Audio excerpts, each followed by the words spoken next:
بسم الله الرحمن الرحيم. مشاهدينا الكرام، السلام عليكم ورحمة الله وبركاته. أهلا بحضراتكم في لقاء متجدد من برنامج قوارير. الحقيقة أن الطفل الزنان هو مش بس مصدر صداع يومي لكتير من الآباء والأمهات في البيت، لكن كمان هي بتكون ظاهرة سلوكية شائعة بتواجه الأسر في مراحل مختلفة من عمر الطفل.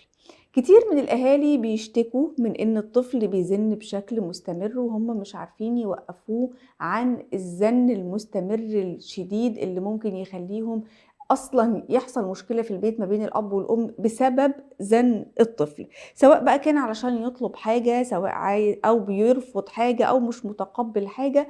واتكلمنا في الحلقة السابقة عن إيه هو أصلا الزن وأشكاله، وإيه هي أبرز الأسباب اللي بتخلي الطفل يزن. إن شاء الله النهاردة في حلقتنا هنكمل حوارنا ونشوف طيب إزاي الأم تتعامل مع الطفل الزنان. هل ترتيب الطفل داخل الأسرة ممكن يكون له دور وعامل؟ مثلا هل هو مجرد بسبب دلع؟ إزاي أو إمتى فعلا يتقال لأ ده أمر مش طبيعي ولازم نروح لمتخصص يعمل تعديل في السلوك؟ كل التفاصيل دي بإذن الله تعالى هنعرفها مع ضيفتنا اللي مشرفانا الأستاذة إكرام عصام، المستشارة التربوية المتخصصة في مرحلة الطفولة. السلام عليكم وأهلا ومرحبا يا أستاذة إكرام. وعليكم السلام ورحمة الله وبركاته. أهلا يا أستاذة ندى. أهلا وسهلا بحضرتك. استكمالا لما بدأناه في الحلقة السابقة والحديث عن الطفل الزنان، احنا اتكلمنا آخر حاجة عن عدوى الزن ما بين الأطفال، وقلتي طبعا إن في مراحل عمرية معينة ده بتبقى حفلة مش مجرد إن هي بيأثروا على بعض. طيب السؤال المهم جدا جدا من الأمهات: أنا دلوقتي ابني أو بنتي زنانين جدًا، جدًا، لدرجة إن بعض الأمهات بتوصفها إن أنا ممكن ييجي لي انهيار عصبي منه، ما باقدرش أتحمّله، لدرجة إن بعض الأمهات من كتر زن أولادها بيدخلوا في حالة من الزعيق أو الصويت فيه، أو ممكن تضربه ضرب شديد جدًا من كتر إن هو قعد ساعة، ساعتين بيزن وهي مش قادرة ومش عارفة تسكّته. إزاي نسكّت الطفل الزنّان يا أستاذة إكرام والحقي الأمهات؟ طيب، بسم الله الرحمن الرحيم. هي النقطة الأساسية زي ما اتكلمنا المرة اللي فاتت في جزء من الحل، في إن إحنا نحدد الأسباب. أنا إمم. أول ما أعرف السبب إيه بتاع إيه المشكلة هبقى حليت 50% من المشكلة. آه، نضيف عليها بقى نقطة مهمة كمان اللي هي الصبر. يعني الواحد بيبقى عارف ان هو اللي قدامه ده طفل، وعارف ان هو ممكن مش قادر يتحكم في نفسه كويس. فمطلوب من الأم شوية صبر، لكن مع بعض أستاذة إكرام، التفهم أو إنما الضبط. للصبر حدود، هم ما يعرفوش صبر ماشي خالص، بقى، هم تمام تمام، ما بيوصّلوك عندناش لدرجة مشكلة والله. رهيبة. هو احنا في نفس الخندق على فكرة، أنا برضو عندنا يعني إيه نفس الزنانين موجودين يعني. إمم.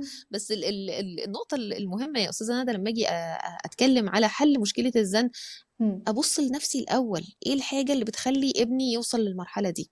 إمم. دلوقتي مثلًا في مهارة مهمة جدًا، جدًا، جدًا كمان مرّة لازم نعلّمها لأولادنا، وهي مهارة تأجيل إشباع الرغبات. إن أنا الحاجة اللي أنت عايزها دلوقتي أنا ممكن أدّيها لك دلوقتي، بس أنا ممكن أدّيها لك بعد 10 دقايق كمان وأنت تقدر تستحمل. إمم. لكن لو ال10 دقايق دول أنت قضّيتها وأنت بتعيّط أو وأنت بتزن، أنا مش هادّيها لك. إمم. فبالتالي هو هيضطر إن هو يحاول يمسك نَفْسه، يضغط على نَفْسه علشان ما يزنّش، ما يعيّطش، يروح يشغِل نَفْسه بحاجة تانية علشان ال10 دقايق دول يعدّوا وماما تدّي له الحاجة اللي هو عايزها. لكن إمم. المشكلة إن الطفل مثلًا يدخل للأم وهي مثلًا في المطبخ أو وهي عندها أي انشغال يعني، يقول لها عايز ساندوتش دلوقتي. فالأم إمم. يا إما يقعد يزن ويخبط في الأرض ويخبط راسه في الحيطة ويزعق ويصوت أيوه. وبابا أيوه. نايم أو مش عارفة أي حاجة من الظروف دي. فالأم عاملة إيه، طب خلاص خلاص، حاضر حاضر، هقوم أعمل لك أهو. وتقوم أيوه. إيه رايحة جري ملبية له الرغبة بتاعته عشان إيه، عشان يسكت. أيوه. طيب حلو إمم. جدا، يبقى دلوقتي أنا عرفت إن لما بابا يكون نايم أو ماما تكون وراها مشوار ومستعجلة، أو يكون في حد من إخواتي عنده درس مثلا، فده الوقت المناسب لإن أنا إمم. أطلب أي طلب أنا عايزه، وماما مش بالضبط. هتقدر تقول أي حاجة. إمم. فبالتالي هو يتحين الفرصة. فأول ما يلاقي الوضع كده يقوم رايح بعلو صوته جنب أوضة نوم بابا، ماما أنا أيوه، عايز أي حاجة، بالضبط. بس تقول له أنا أعرف تعالى حد بسرعة من هديه لك الأطفال بيمسك بس. الباب، يمسك الباب يا أستاذة إكرام، يفضل يزيّق بالباب علشان عارف إن بابا هيصحى وماما هتنهار، فهي أول ما تلاقيه راح يمسك الباب، فهي بتجري عليه تشوفه عايز إيه علشان ما يعملش الحركة دي. بالضبط كده، هو حقق نقطتين يا أستاذة ندى. الطفل إمم. دوّة حقق أول حاجة إن هو لفت انتباه الأم بنسبة 200%، لإن طبعًا. هو خلّاها تسيب اللي وراها وتجري عليه هو وتحضنه بالضبط، أو تمسكه، بالضبط. وبحنيّة وبلطف كمان عشان ما يزعّقش ويعمل صوت عالي فيصحّي إمم. بابا. إمم. والحاجة التانية إنها ممكن كمان تلبّي له الرغبة اللي هو عايزها، فهو كده إمم. الطفل كسبان يعني على مليون الآخر، المِيّة هو كده طبعًا. بالضبط، واخد إمم. كل اللي هو عايزه. إمم. فبالتالي الأم مين اللي عمل الموقف ده؟ لو إحنا شُفنا كده سيناريو وإخراج، مين اللي عمل الموقف ده؟ هي الأم، بس هي اتحطّت في موقف طَب ما هو بابا لو صحي مثلًا بابا تعبان وراجع من الشغل هلكان، لو صحي البيت كُلّه هيتنكد بقى مش هيبقى هو بس بيزن، إحنا كُلّنا هنزن يا أستاذة طيب إكرام. هو في حاجة مهمة جدًا اسمها الاتفاقات. إمم. الاتفاقات اللي هي إيه، دلوقتي بابا هيدخل ينام، لسه بابا ما دخلش ينام لسه، فإحنا إمم. بنتفق مع الطفل دلوقتي بابا هيدخل ينام. بابا هينام نُص ساعة مثلًا، محتاج البيت يكون هادي، محتاج إن إحنا ما إمم. نعملش صوت عالي. إمم. لو أنت تعالَ نشوف النُص ساعة دي إحنا هنعمل إيه، أنت عايز ساندوتش هاعمله لك، عايز تشرب حليب هاجيبه لك، عايز مثلًا نعمل النشاط الفلاني هاعمله لك، أو تدخل معايا المطبخ وإحنا بنجهّز الأكل مثلًا سوا، إمم. وندخل ونقفل على نفسنا الباب. فنقطة استباق المشكلة هي ديّة النقطة الأساسية يا أستاذة ندى. ده حل مشكلات كتيرة جدًا، إن أنا إمم. من إمم. الأول أبقى متوقعة، أنا عارفة إن بابا داخل ينام وعارفة إن هو ابني جعان، فعارفة إن هو أول ما يدخل بابا ينام هو هيبدأ يشتغل في السرينة الجميلة بتاعته بالضبط، دي، فابقى بالضبط. مسبّقة، أبقى مجهّزة له أول ما نقفل الباب يالّا يا حبيبي تعالَ أنا عاملة تعالَ نعمل فشار، تعالَ نعمل ساندوتش، تعالَ نعمل نشاط، تعالَ نقعد إمم. مع بعض، تعالَ آه. نعمل آه. الأكل، أي حاجة. لكن مشكلة الأمهات في مشاكل كتيرة جدًا إن هي إمم. بتستنى لحد ما المشكلة تحصل، فهي أصلًا تتوتر، فتيجي تحل وهي متوترة فتعُك الدنيا، إمم. تلاقي الدنيا إمم. باظت منها. طب ما في إمم. الآخر مين الكبير، مين المتحكم في التربية المفروض، الأم والّا الأم والأب. الطفل؟ إمم. المفروض الأم، أيوه الكبير، بالضبط. يعني آه. الكبير آه. العاقل الراسي اللي إمم. فاهم يقدر يحسب عواقب الأمور. إمم. لكن طفل عنده سنتين 3 والّا عنده 4 سنين لحد 5 سنين كمان بنتكلم معانا ما فيش مشكلة، المرحلة دي كلها ما عنده أبدًا قدرة على حساب عواقب الأمور. إمم. يعني هو ما يعرفش إن هو لو رزع الباب جامد مثلًا كده بابا هيصحى، لو بابا صحي ممكن يزعق لنا، عادي، هو المهم إن هو دلوقتي عايز يعمل الحاجة اللي هو عايزها. أنا إمم. دلوقتي عايز أدخل أجيب اللعبة بتاعتي اللي أنا نسيتها في أوضة بابا، هو عايز يجيبها، فماما إمم. هتعمل إيه؟ هتقول له لأ إمم. أصل بابا نايم، أصل هيصحى، هو ما لوش دعوة بالحوارات دي كلها. هو إمم. عايز يحقق هدفه. فقصر نظر الأطفال على الاحتياج بتاعهم أو الرغبة بتاعتهم إمم. بيخلّي الأم تبقى متوترة، وداخلة في الإطار بتاع الضغط، إن هي مضغوطة من ابنها عشان لو ما ادتلوش اللعبة هيعيط، ومضغوطة من الأب علشان لو فتحت ودخلت جابت اللعبة ممكن يحصل إمم. مشكلة. فبالتالي بالضبط. بت ب إمم. بت بيحصل توتر فعلًا مع الأم نفسها، وتلاقيها على يعني إيه، على شعرة، أول ما يحصل أي مشكلة تلاقيها انفجرت. رغم إن انفجر الموضوع في فيه. الأول كان إمم. بسيط. بالضبط. طب هو أنا إن إحنا ينفع مثلًا نسبّق. أدرّبه على حاجات معيّنة يا أستاذة إكرام، تقولي له مثلًا لو أنت ما زنِّتش أنا ممكن أدّي لك يعني مثلًا جايزة، أعمل جدول، يعني خلّينا نشوف مثلًا خطوات عملية علشان أقدر يعني أحجّم موضوع الزَن ده، لإن مثلًا في أولاد ما بيجوش بالكلام، يعني مهما اتكلمت معاهم والوعود لأ، هو مثلًا عايز لوحة نحطها نعمل فيها مسابقة، نعمل فيها جدول، في هدايا هو هياخدها وما إلى ذلك. هل في خطوات عملية تريّحنا شوية من الموضوع ده؟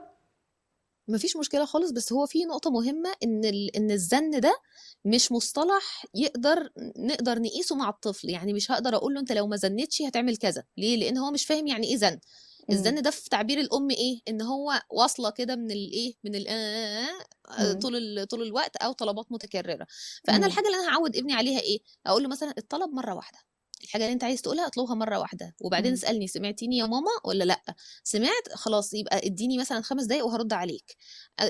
كتير جدًا بتنفع مع الأولاد اللي هم فوق 6 سنين شوية، اللي إمم. هي أقول لهم لو عايز رَد مباشر، رَد سريع وحالًا، هاقول لك لأ. إمم.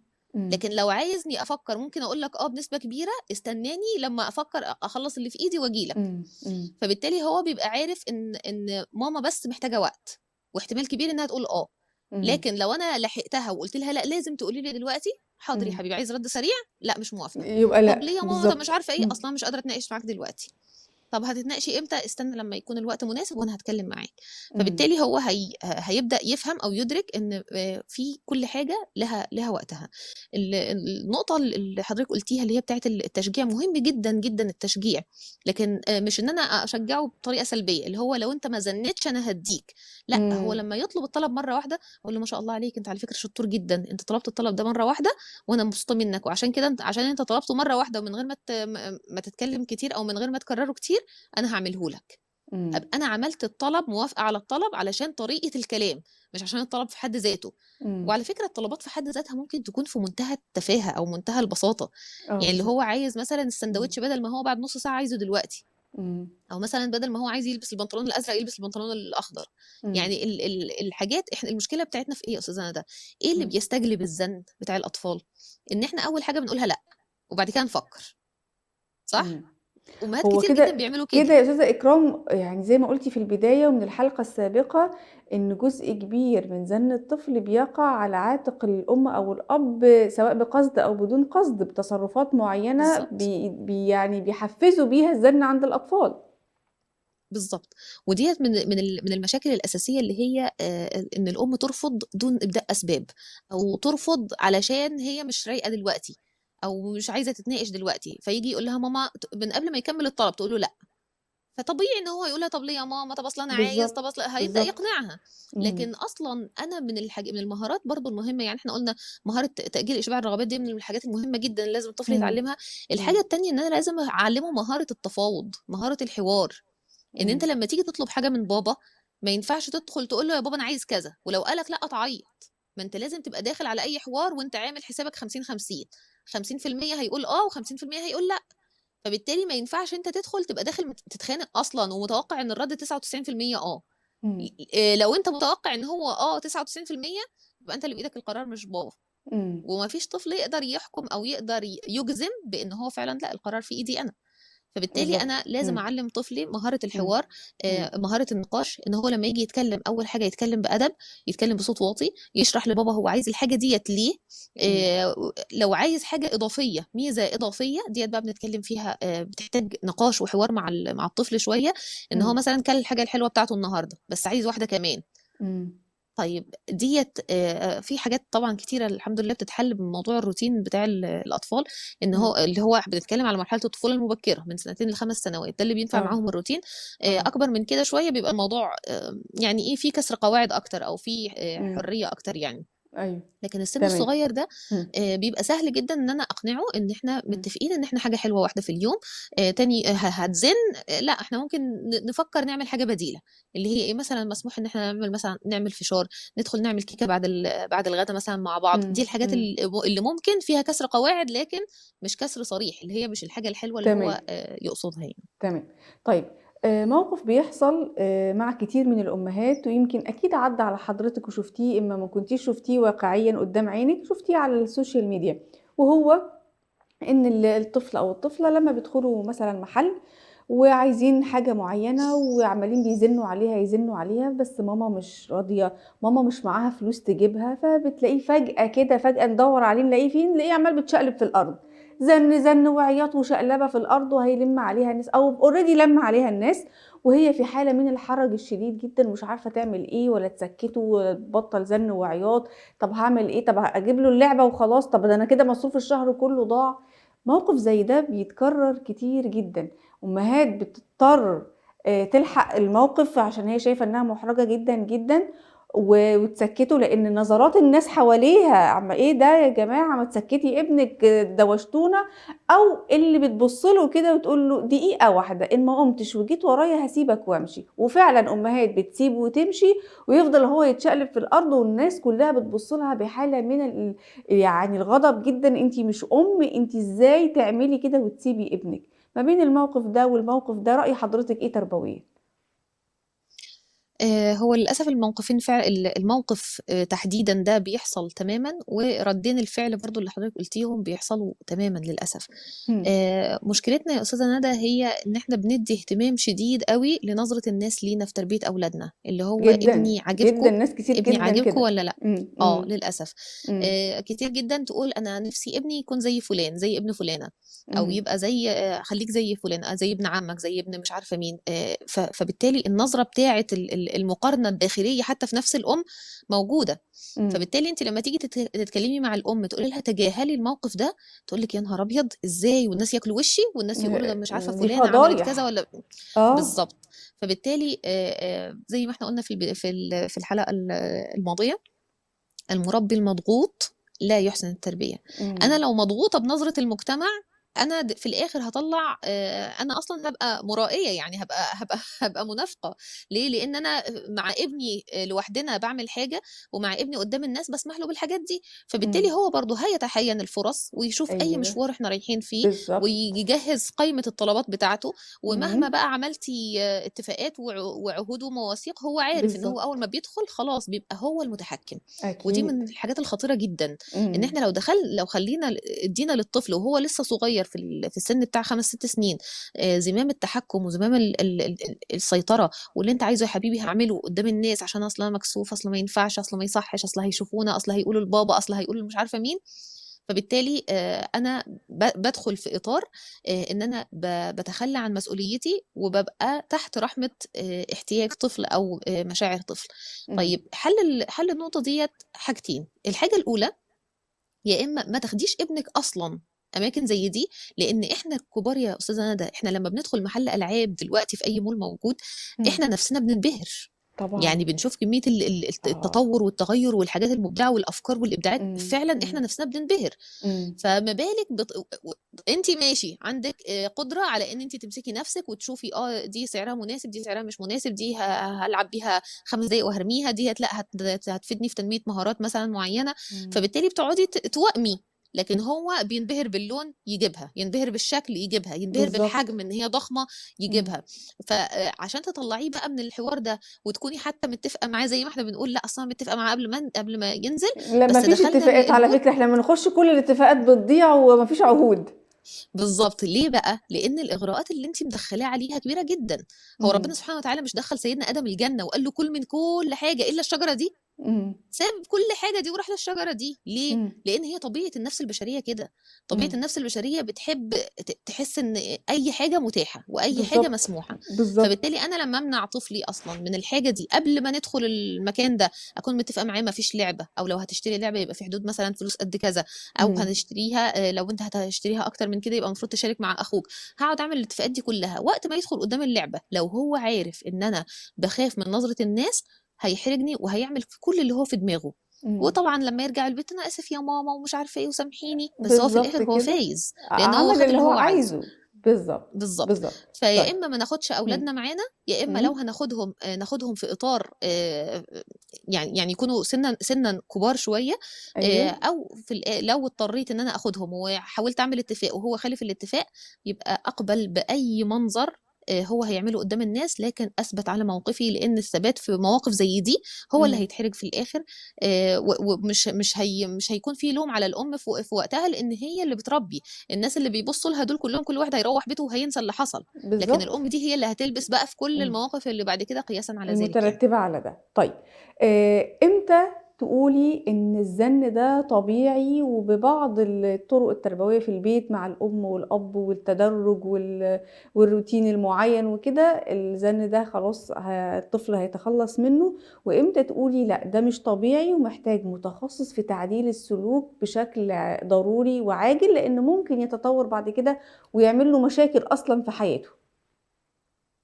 طيب السؤال ده مهم جدا، ولو الأمهات فعلا أدركوا النقطة دي هيفرق معاهم كتير جدا. أول حاجة عشان أقول إن السلوك الزن دوت حاجة طبيعية وعادية جدا، أول حاجة إن هو يكون من خصائص المرحلة، يعني الطفل فعلا في المرحلة اللي هي من 2 ل5 سنوات. تاني حاجة يكون الأم قادرة على التحكم والسيطرة والتعامل مع المواقف المختلفة. طول ما احنا في الإطار بتاع النقطتين دول الدنيا تمام. مم. أول ما نلاقي إن الطفل عدى لحد 7 8 9 10 سنين وهو لسه بيزن، نقول في مم. مشكلة. إمم. أول ما نحس إن الموضوع واخد منّه أكبر من حجمه، وبقى مُعتمد الأسلوب دوّة في الزَن، وبدأ مثلًا يتحايل على أصحابه برّه في المدرسة أو على إمم. عمّه صاحب بابا لمّا يقابله في المسجد والّا إمم. يقابله في إمم. الشارع ويقعد يقول له يا عمو عشان خاطر اشتري لي حاجة حلوة والّا أي حاجة من دي، آه. أول ما أبدأ ألاقي إن السلوك بدأ يتطوّر لإن هو بقى سِمة شخصية فيه، رغم إن هو مش من سمات المرحلة، ده في إمم. الوقت ده محتاج تدخُّل فوري. لكن في نقطة برضه مهمة جدًا يا أستاذة ندى في الموضوع ده، إمم. إن أنا ما ينفعش أودّي ابني هو أقول له روح أودّيه حد متخصص تعديل سلوك وأقول له عدّل له سلوكه. إحنا ما بنعدّلش آه. سلوك فرد، إحنا بنعدّل سلوك مجتمع أو بيئة إمم. حواليه. يعني الطفل بيتعمل له جلسات أو حوار، يعني إمم. بيتعمل معاه حوار. إمم. الأم أو الأب اللي هو الأكثر تعاملًا مع الطفل بيتعمل معاه حوار، المحيطين والمؤثرين في التربية بيتعمل معاهم حوار. آه. يعني آه. يعني لو هي أنا دايرة شايفة مش إن الطفل، يعني إحنا مش رايحين لدكتور السنان بالضبط. هو اللي هيقعد لوحده وهيخلع له ضرسه، لأ ده إحنا كلنا هنقعد. بالضبط. إمم. هي ديّة النقطة اللي بيحصل فيها مشاكل كتيرة جدًا في موضوع تعديل السلوك، إن الأم بتكون مفكّرة اللي هو لو سمحتوا السلام عليكم عندكم تعديل سلوك، لو سمحتِ خدي ابني بس عدّلي له سلوكه ورجعيه لي تاني. ما فيش كده يا آه. جماعة. بالضبط. الموضوع بيبقى زي ما إحنا قُلنا من الأول 90% من المشكلة ديّة على الأم، فبالتالي هنتكلم مع الأم نشوف إيه المواقف اللي هي بتعملها، إيه إمم. الحاجات اللي وصّلت الطفل للسلوك ده، إيه الحاجات اللي إحنا نقدر نعدّلها دلوقتي، وإيه الحاجات اللي إمم. نقدر نكسر بيها النظام أو القاعدة اللي هو حطّها في دماغه. لإن إمم. لمّا يكون 8، 9 سنين مش زي ما يكون 5 سنين، لإن بالضبط 5 سنين ده طبعًا. لسه إحنا في المرحلة نفسها، إمم. فقادر على التشكُّل لسه عجينة طرية نقدر نتحكّم فيها. لكن إمم. 9 سنين ده بيحتاج الموضوع شغل كتير مع الأب أو الأم اللي هو الأكثر إمم. تعاملًا مع الطفل، ومع الطفل نفسه كمان في قصص بقى نعمل له قصص ونعمل له جلسات وحوارات، إمم. إمم. البيئة المحيطة، المدرسة، المدرسين، المسجد، النادي، الحاجات اللي هو بيكون له احتكاك فيها يعني. تمام جدًا. باشكر حضرتك في النهاية الأستاذة إكرام عصام المستشارة التربوية المتخصصة في مرحلة الطفولة على وجودِك معانا وعلى هذا الطرح المميز، نسأل الله سبحانه وتعالى إنه يحفظ أولادنا وأولاد المسلمين أجمعين، ويعيننا على تربيتهم التربية الصحيحة السليمة ترضي الله سبحانه وتعالى ورسوله عنا يا رب العالمين. انتهت حلقة قوارير اليوم، وإلى أن نلقاكم نترككم في رعاية الله وأمنه، والسلام عليكم ورحمة الله وبركاته.